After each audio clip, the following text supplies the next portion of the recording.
What happens when Hollywood legend Sylvester Stallone sits down for what should be a routine promotional interview, only to find himself under attack from a host who seems determined to tear him down? What you're about to witness is one of the most shocking live television moments ever captured, where a beloved action star reaches his breaking point and unleashes decades of frustration in front of millions of viewers.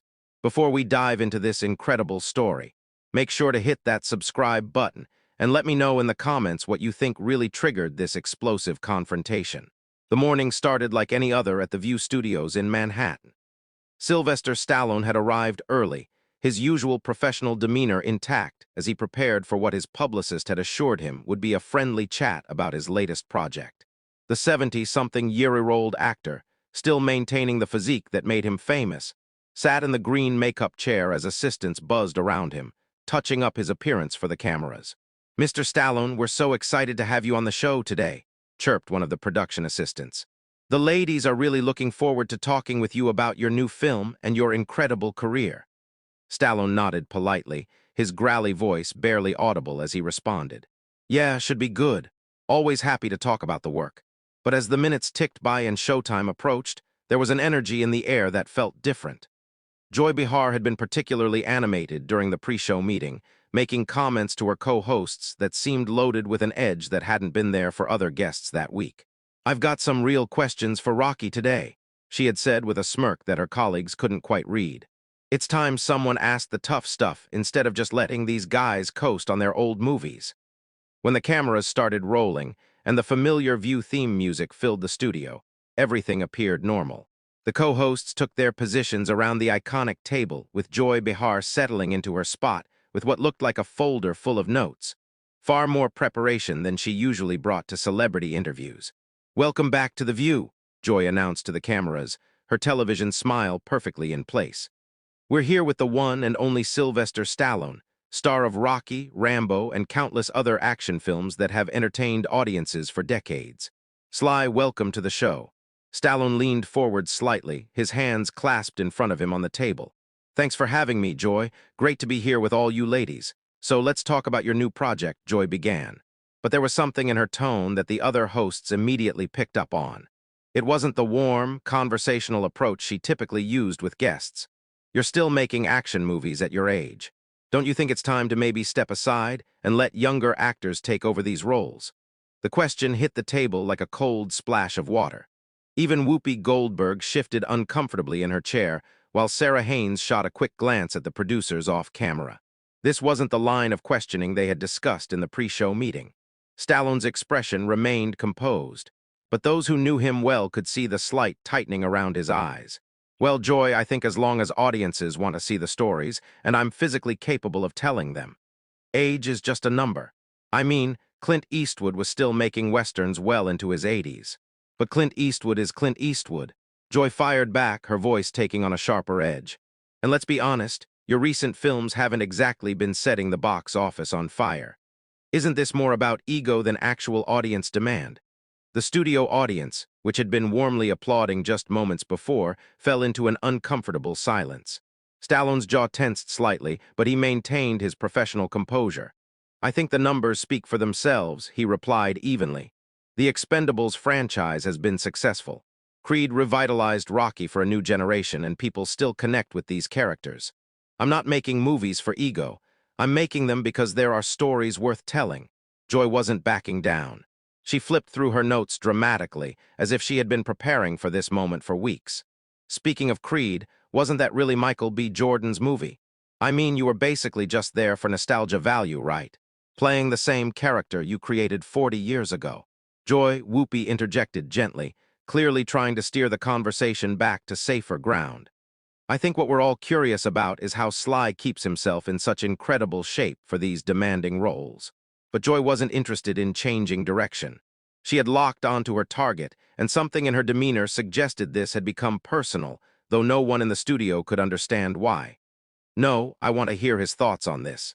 Joy continued, completely ignoring Whoopi's attempted intervention. "Because it seems to me like Hollywood has this problem with aging male stars who just can't accept that their time has passed. They keep coming back to the same well over and over again instead of making room for fresh talent." Stallone's hands, still clasped on the table, tightened slightly. His voice remained controlled, but there was a new quality to it that regular viewers of The View had never heard before. Joy, I'm not sure what you're getting at here, but I've spent 5 decades building characters that mean something to people. Rocky Balboa isn't just a movie character to a lot of folks. He's a symbol of perseverance and fighting against the odds. If that resonates with audiences, then I don't see why I should apologize for continuing to tell those stories. But isn't it really about the money? Joy pressed on, seemingly oblivious to the growing tension around the table. I mean, these franchises are cash cows, and you're just milking them for every dollar you can get, regardless of whether the stories are actually worth telling anymore. The other co-hosts were now exchanging worried glances. This was not the direction anyone had expected the interview to take, and the production staff behind the cameras were clearly scrambling to figure out how to handle what was rapidly becoming a hostile interrogation rather than a promotional interview. Stallone took a deep breath, his decades of media training kicking in as he tried to navigate what had become an increasingly uncomfortable situation. Look, Joy, I understand that everyone's entitled to their opinion about movies and careers and all of that, but I think you might be underestimating what these characters mean to people and why they continue to connect with audiences across generations. Do they, though? Joy shot back immediately. Or is it just Hollywood's old boys club protecting each other and green lighting projects because of who you know rather than the quality of the material? The accusation hung in the air like a toxic cloud. Stallone's expression changed noticeably for the first time since the interview began. The professional mask slipped just slightly, revealing a flash of something much deeper and more intense. Excuse me. Stallone's voice dropped to a lower register, the kind of tone that had made him famous for playing tough guys who didn't back down from a fight. What exactly are you implying, Joy? Joy seemed to sense she had struck a nerve, and instead of pulling back, she leaned forward with what could only be described as predatory satisfaction. I'm not implying anything sly. I'm saying it outright. Hollywood is a business built on relationships and favors and actors like you have been benefiting from that system for decades. While newer, more diverse talent gets pushed aside, the other hosts were now visibly uncomfortable. Sarah Haynes was staring down at her notes, clearly wishing she could disappear, while Alyssa Farrah Griffin kept glancing toward the producers with an expression that screamed for help. Even the usually unflappable Whoopi Goldberg looked like she wanted to crawl under the table. Joy, maybe we should move on to talking about Sly's philanthropy work, Whoopi suggested, her voice carrying a warning tone that Joy seemed determined to ignore. No, I think this is important, Joy continued, her voice rising slightly. We talk all the time on this show about representation and giving opportunities to underrepresented groups, but then we celebrate actors who keep taking up space that could go to someone else. Stallone's eyes narrowed, and for a moment the cameras caught something that viewers would replay countless times in the coming weeks. It was the look of a man who had spent his entire career being underestimated, who had clawed his way up from nothing, and who was not about to sit quietly while someone questioned his right to exist in his own industry. Let me tell you something, Joy, Stallone began, his voice steady, but carrying an undercurrent of barely controlled intensity. I didn't get handed anything in this business. I wrote Rocky because nobody would give me a shot. I sold my dog to pay rent while I was trying to get that script made, when the studios wanted to buy it. They wanted to cast somebody else, somebody more established, somebody who fit their idea of what a leading man should look like. But that was 50 years ago. Joy interrupted, seemingly unable to read the warning signs that were obvious to everyone else in the room. What have you done lately besides recycle the same character over and over? The studio audience was dead silent now. Even the camera operators seemed to be holding their breath, sensing that they were witnessing something that would be talked about for years to come. Stallone's hands unclenched from the table, and he leaned back in his chair, his posture changing from defensive to something much more dangerous. What have I done lately? I've created opportunities for dozens of actors through the Expendables franchise. I've mentored young directors and writers. I've used my platform to tell stories about working-class heroes and underdogs who refuse to give up. All starring you, of course. Joy shot back with a laugh that sounded more like a bark. How convenient that all these opportunities for others just happened to revolve around keeping Sylvester Stallone in the spotlight. That was the moment. Anyone watching could see it in Stallone's face. The exact instant when decades of frustration and a lifetime of fighting for respect crystallized into something explosive. His voice, When he spoke again, was quiet but filled with a fury that made the entire studio feel smaller. You know what, Joy? I've been sitting here trying to be polite, trying to play the game. But I think you've got some kind of personal problem with me that has nothing to do with movies or representation or any of the high-minded principles you're pretending to care about. Joy's eyes widened slightly, clearly not expecting Stallone to push back so directly. I don't have a personal problem with you. I'm just asking the questions that need to be asked. No, Stallone said, his voice growing stronger. You're not asking questions, you're making accusations. You're sitting there acting like I'm some kind of relic who should just disappear so you can feel better about whatever agenda you're pushing this week. I don't have an agenda, Joy protested, but her voice had lost some of its earlier confidence. Really? Stallone leaned forward again, his intense stare fixed directly on Joy. Because from where I'm sitting, it sounds like you've got a problem with successful people who came from nothing and built something lasting. It sounds like you think anybody who's been around for more than 5 minutes should just step aside and make room for whoever you think deserves it more. The tension in the studio was now so thick, it was practically visible. The other co-hosts had given up any pretense of participating in the conversation and were simply watching in stunned silence as two strong personalities collided in real time. That's not what I said, Joy replied. But her voice was defensive now, lacking the aggressive confidence she had displayed just minutes earlier. It's exactly what you said, Stallone fired back. You question my right to make movies, you question my motives. You suggested I'm somehow taking opportunities away from other people by continuing to work in an industry I helped build. And you did it all with this smug attitude like you're some kind of moral authority on who deserves success and who doesn't. Joy tried to regain control of the conversation, straightening in her chair and attempting to return to her earlier confrontational tone. Look, Sly, I think you're being a little oversensitive here. I'm just pointing out that Hollywood has a diversity problem and maybe actors of your generation need to step back and make room for fresh voices. But Stallone was no longer interested in playing defense. Something had shifted in his demeanor, and the cameras were capturing every second of what was clearly becoming a defining moment in television history. Oversensitive, he repeated, his voice rising for the first time. Let me tell you about oversensitive, Joy. Oversensitive is when someone uses a television platform to attack a guest who came here to talk about their work, and instead gets ambushed with personal attacks disguised as social commentary. They're not personal attacks, Joy insisted. But she was clearly rattled now. Then what would you call it? Stallone demanded. Because you've spent the last 10 minutes telling me I'm too old. I'm greedy. I'm taking opportunities away from more deserving people, and I'm part of some systemic problem in Hollywood. If that's not personal, then I'd hate to see what you consider crossing the line. The studio audience was completely silent, mesmerized by what they were witnessing. This wasn't the usual celebrity interview where everyone smiled and promoted their latest project. This was raw, unfiltered confrontation between two people who clearly had very different views of the world. Joy seemed to realize that she had pushed too far, but instead of backing down, she doubled down with an approach that would prove to be a massive miscalculation. Look, Sly, Joy said with a dismissive wave of her hand. Maybe this is just what happens when people get older and more sensitive. You can't handle a little criticism like you used to. Maybe that's another sign that it's time to step back. The words hit the studio like a lightning strike. The other co-hosts actually recoiled in their chairs, and even the camera operators seemed to take a step back. Joy had just crossed a line that everyone in the room knew would have consequences. Stallone went completely still for a moment, his face cycling through a range of emotions that decades of acting experience couldn't mask. When he finally spoke, his voice was deadly quiet. Did you just call me old and weak on national television?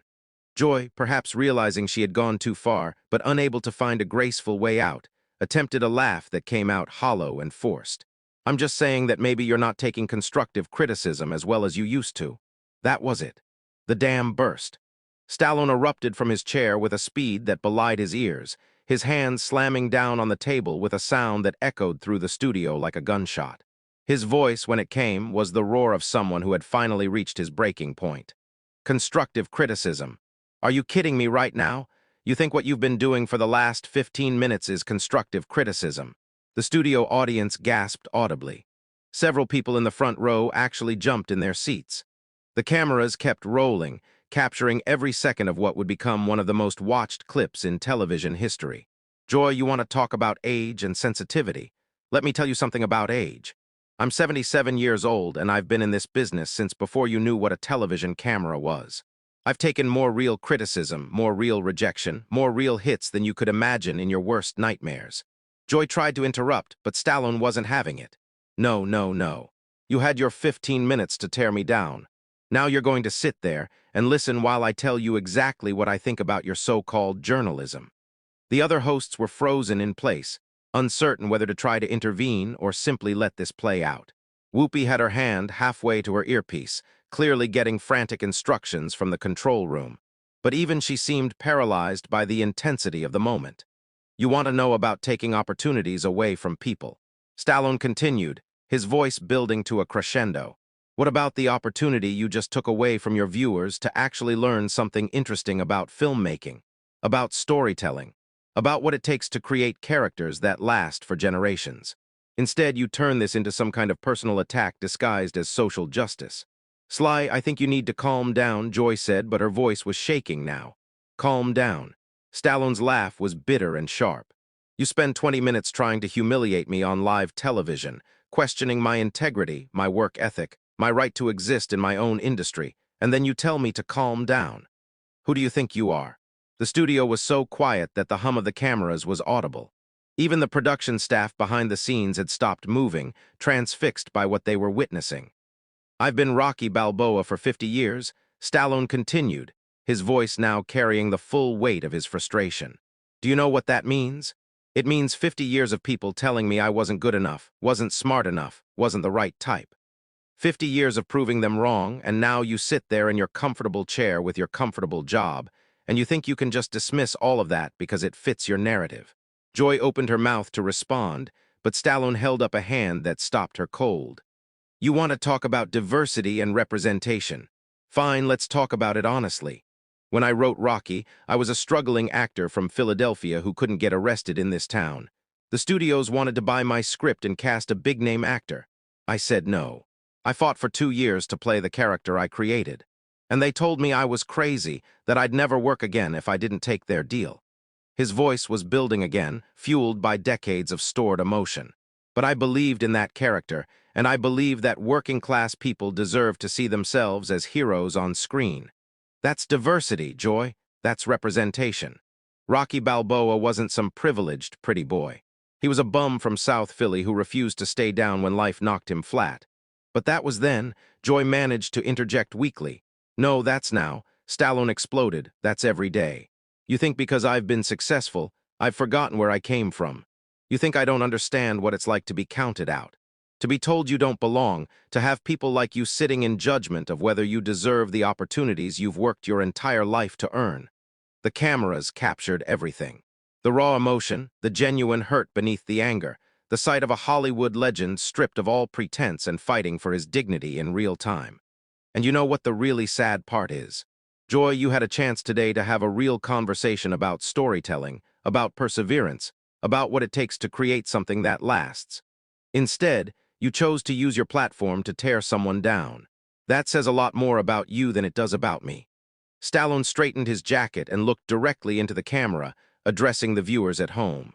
To everyone watching, I came here today to talk about work I'm passionate about, stories I believe in, and characters that have meant something to people for generations. Instead, I got ambushed by someone who seems to think that success is something to be ashamed of rather than celebrated. He turned back to Joy, his voice now cold and controlled. You want to know about making room for new talent. I've produced dozens of actors, directors, and writers who got their first big breaks working with me. I've used my influence to greenlight projects that studios wouldn't touch. I've spent my own money developing young talent because I believe in giving people chances. Joy sat in stunned silence, clearly realizing that she had completely misjudged both her target and her audience. But apparently none of that matters to you, Stallone continued. What matters is that you get to play the role of the righteous crusader tearing down the establishment. Even if that establishment is just a guy who came from nothing and worked his tail off to build something meaningful. He stood up and removed his microphone with deliberate precision. I'm done here. This isn't journalism. It's ambush television, and I don't have to sit here and take it. As Stallone walked off the set, the studio remained in shocked silence. The cameras continued rolling, capturing Joy's stunned expression and the obvious discomfort of the other hosts. What had started as a routine promotional interview had become something much bigger, a moment that would be analyzed and debated for years to come. And for those few explosive minutes, viewers had witnessed something rarely seen on television: the complete and total dismantling of a host by a guest who had finally had enough. If you enjoyed this incredible story of what happens when politeness meets its breaking point, make sure you hit that subscribe button and let me know in the comments. Do you think Joy Behar crossed the line, or was Stallone overreacting to legitimate questions?